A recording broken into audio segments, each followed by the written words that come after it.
qu'il y en a qui accusent le président Alassane Dramane Ouattara d'être la source de tous les malheurs de la Côte d'Ivoire. Je ne le crois pas. J'aurais aimé que vous me disiez de façon précise que le FPI a accusé et continue d'accuser Alassane Dramane Ouattara. Vous savez, c'est par manque d'argumentation tout simplement.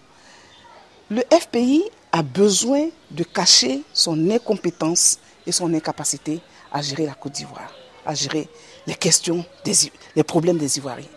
Mais pourquoi est-ce que malgré toutes les attaques en déstabilisation d'un État, le RDR n'a toujours pas intenté un procès en diffamation contre toutes ces personnes qui accusent le président Ouattara d'être derrière le coup d'État de 99, d'être derrière la rébellion de 2002? Alors, ces personnes, que représentent ces personnes dont vous parlez? Une minorité, tout simplement. Vous savez, il ne faut pas donner de crédit à des personnes qui ont besoin de se faire valoir. Oufouette l'a dit, le père de la nation, il a dit, le chien aboie, la caravane passe.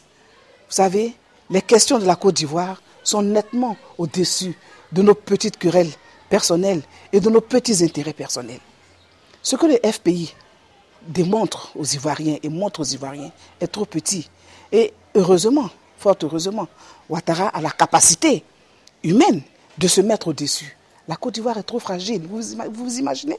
Si, comme vous le dites, Ouattara avait voulu se laisser ébranler par toutes ces machinations, ces méchancetés malheureusement regrettables, vous pensez que la Côte d'Ivoire aurait été aujourd'hui dans une position de sortie de crise effective et serait en train d'aller vers l'élection présidentielle?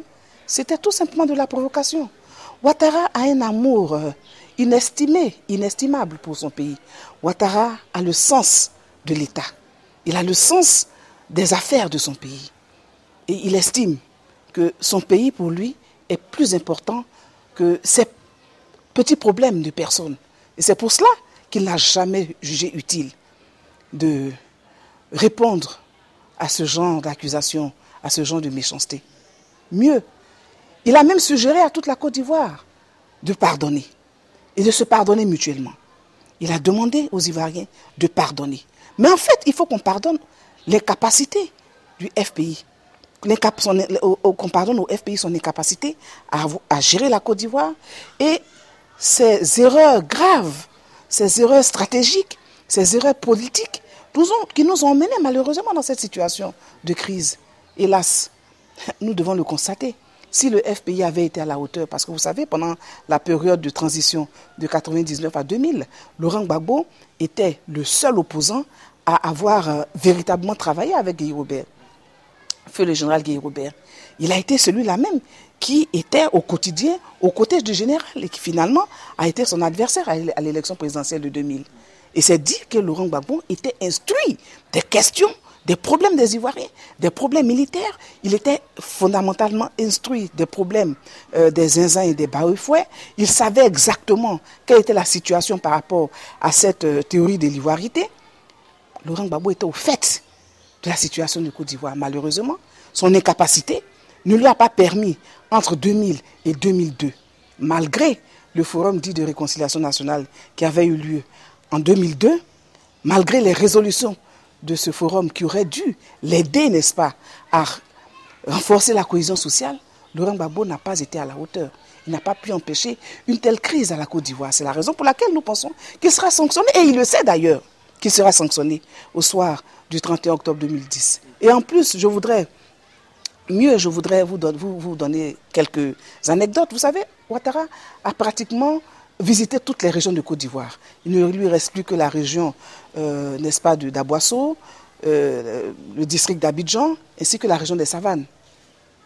Mais partout où Ouattara a été visiter ses frères ivoiriens, il a été accueilli en véritable fils par les chefs traditionnels, par les populations en liesse qui l'accueillaient tel un frère, un fils venu leur apporter un peu de réconfort, venu partager avec lui l'espoir qu'il nourrit pour une Côte d'Ivoire nouvelle, démocratique, unie et prospère.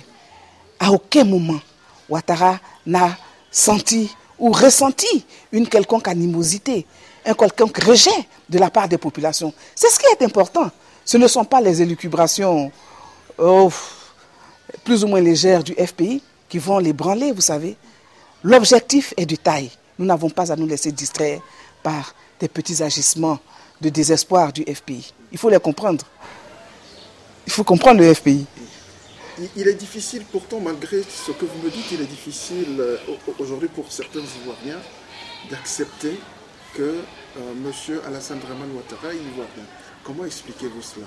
Non, je comprends que vous aviez... Moi, je suis étranger. Il n'y a pas longtemps, vous avez parlé avec Soukouri Bowi, donc je comprends que vous soyez dans cette disposition d'esprit. Ah non, c'est pas une conviction que je me suis faite, mais j'ai entendu les gens dire, les gens réagir comme cela. D'accord. Ben écoutez, moi je voudrais vous rassurer. Je suis personnellement issu de l'ouest de la Côte d'Ivoire. Ma mère est originaire de Gagnois. Mon père est de l'extrême ouest de la région du Moyen-Cavalier, plus précisément du département de Toulepleu. Et vous savez, dans cette région, pendant longtemps, le FPI avait rabâché son disque désormais rayé qu'Alassane Dramane Ouattara n'est pas ivoirien, etc. Les populations y avaient cru. Et puis, contre toute attente, Laurent Gbagbo qui dit oui, mais Ouattara, l'article 49 a été pris donc contre Alassane Dramane Ouattara pour qu'il ne soit pas, etc., candidat, etc. Les Ivoiriens ont commencé à se poser des questions. Et puis, Laurent Gbagbo qui s'est présenté comme étant le défenseur donc, de la patrie, le grand nationaliste, se lève un matin pour dire oui, Alassane Dramane Ouattara est candidat à l'élection présidentielle. Alors qu'il avait dit, ce monsieur jamais ne serait candidat à l'élection présidentielle. Vous voyez, Laurent Gbagbo, non, tout simplement pour vous dire que les populations ne sont pas dupes.